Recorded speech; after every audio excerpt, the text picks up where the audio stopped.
السلام علیکم ورحمۃ اللہ۔ امید آپ سبھی حضرات خیریت سے ہوں گے۔ آج میں آپ کے سامنے اتباع سنت کی اہمیت کے تعلق سے کچھ ضروری بات کرنا چاہتا ہوں۔ اللہ تعالی ہمیں صحیح کہنے کی توفیق عطا فرمائے۔ دنیا کے اندر اللہ تبارک و تعالیٰ نے جتنے بھی انبیاء کرام کو بھیجے ہیں، حضرت آدم علیہ السلام سے لے کر کے حضرت محمد مصطفیٰ صلی اللہ علیہ وسلم تک، ان سب کے بھیجنے کا مقصد یہی تھا کہ لوگ ان کے نقش قدم پر چلے، ان کی پیروی کرے۔ یہ اللہ تبارک و تعالیٰ نے قرآن پاک میں خود فرمایا ہے، وَمَا أَرْسَلْنَا مِن رَّسُولٍ إِلَّا لِيُطَاعَ بِإِذْنِ اللَّهِ۔ ہم نے جتنے بھی رسول بھیجے ہیں، ان کے بھیجنے کا مقصد یہ تھا کہ لوگ ان کی پیروی کرے، ان کے نقش قدم پر چلے۔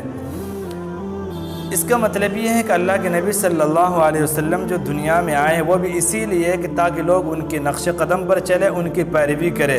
اسی کی طرف اشارہ ہے، لَقَدْ كَانَ لَكُمْ فِي رَسُولِ اللَّهِ أُسْوَةٌ حَسَنَةٌ۔ اللہ کے نبی کی زندگی ہمارے لیے، آپ کے لیے اور سب کے لیے وہ آئیڈیل ہے، نمونہ ہے۔ اسی کے نقش قدم پر چل کر ایک انسان دنیا میں بھی عزت پا سکتا ہے اور آخرت میں بھی کامیاب ہو سکتا ہے۔ اللہ کے نبی صلی اللہ علیہ وسلم کی سنت اپنانے کے تعلق سے بہت زیادہ فضیلتیں احادیث میں اور قرآن میں ہے۔ ایک حدیث میں اللہ کے نبی نے فرمایا، جو انسان میری سنت کی اتباع کرے گا، اللہ تعالیٰ 4 باتوں سے اس کو نوازیں گے۔ وہ حدیث کیا ہے؟ من حفظ سنتی اکرمہ اللہ تعالی باربع خصال۔ جس نے میری سنت کی حفاظت کی، میرے سنت کی اتباع کیا، اللہ تعالیٰ 4 باتوں سے اس کو نوازیں گے۔ نمبر 1، المحبت فی قلوب البررہ، کہ جو لوگ نیک ہیں ان کے دلوں میں اس کی محبت اللہ تعالیٰ پیدا فرما دیں گے۔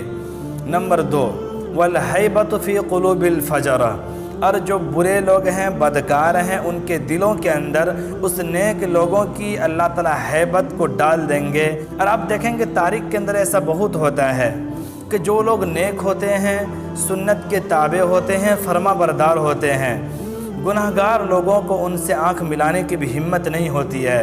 دراصل یہ اللہ تعالیٰ ان کے دلوں کے اندر ہیبت ڈال دیتے ہیں۔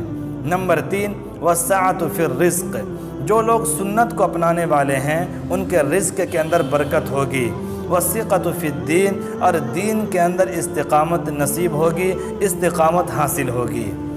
یہ 4 بہت اہم فضیلت ہے جو انسان سنت کو اپنائے گا۔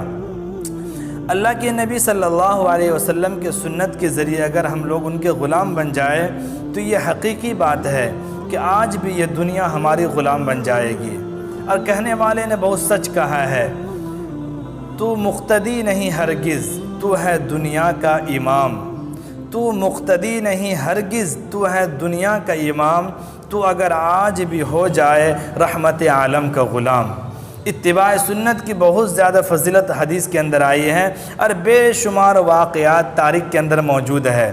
میں آپ کو ایک بہت مختصر سا واقعہ سناتا ہوں۔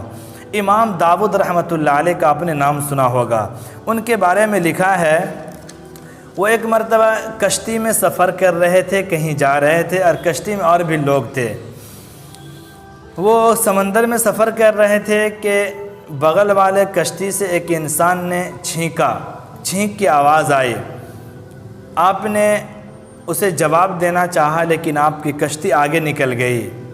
چھینک کا جواب میں یرحمک اللہ کہنا سنت بھی ہے اور مسلمان بھائی کا حق بھی ہے۔ امام صاحب کی کشتی آگے نکل گئی اور آپ وہاں پر جا کر کے 1 درہم کی کرائے پر ایک دوسرے کشتی لی آپ نے۔ پھر اس کشتی پر سوار ہو کر کے اس آدمی کے پاس آ کر کے آپ نے اسے یرحمک اللہ کہا اور اس آدمی نے جواب میں یہدیکم اللہ کہا۔ پھر امام صاحب وہاں سے چلے گئے۔ جو ان کے ساتھ میں تھے ان لوگوں کو عجیب لگا۔ ساتھیوں نے اس اہتمام کی وجہ پوچھی تو امام داؤد رحمۃ اللہ علیہ نے فرمایا کہ میرے دل کے اندر یہ خیال آیا کہ ہو سکتا ہو وہ آدمی مستجاب الدعوات ہو۔ مستجاب الدعوات کہتے ہیں جس بندے کی اللہ تعالیٰ دعائیں قبول کرتے ہو، بہت نیک بندہ ہوتا ہے، اللہ کی نظر میں محبوب ہوتا ہے، وہ مقبول ہوتا ہے۔ امام داؤد صاحب نے کہا میرے دل کے اندر یہ خیال آیا کہ شاید وہ بندہ مستجاب الدعوات ہو، اور جب میں اسے یرحمک اللہ کہوں تو میرے حق میں جواب میں یہدیکم اللہ کہے، شاید کہ ان کی وہ دعا میرے حق میں قبول ہو جائے۔ امام صاحب اس کے بعد وہاں سے اپنی کشتی پر چلے گئے۔ کشتی چلتی رہی، رات ہو گئی، رات میں سارے مسافر سو گئے، تو ہر ایک کشتی پر سونے والے نے یہ غیبی آواز سنی، اے کشتی کے لوگوں، آج داؤد نے 1 درہم جو اس نے ایک سنت کی ادائیگی کے لیے خرچ کیا ہے، اس کے بدلے انہوں نے آج جنت خرید لی ہے۔ ایک سنت کے اپنانے پر اللہ تبارک و تعالیٰ نے جنت کی بشارت دے دی ہے۔ آج اللہ کے نبی دنیا کے اندر موجود نہیں ہے اپنے ظاہر وجود کے ساتھ، لیکن اللہ کے نبی کا روشن طریقہ آج موجود ہے۔ اللہ کے نبی سے محبت کی علامت یہی ہے کہ جس طرح ان کی ذات سے ہم محبت کرتے ہیں، ان کی سنتوں سے بھی محبت کرے۔ اللہ کے نبی نے فرمایا، ترمذی شریف کی حدیث ہے، من احب سنتی فقد احبنی، جس نے میری سنت سے محبت کیا گویا کہ اس نے مجھ سے محبت کیا۔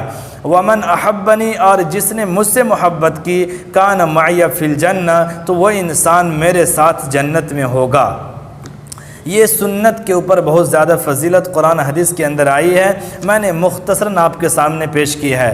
آج سماج ہمارا بہت عجیب و غریب حالات سے دوچار ہے۔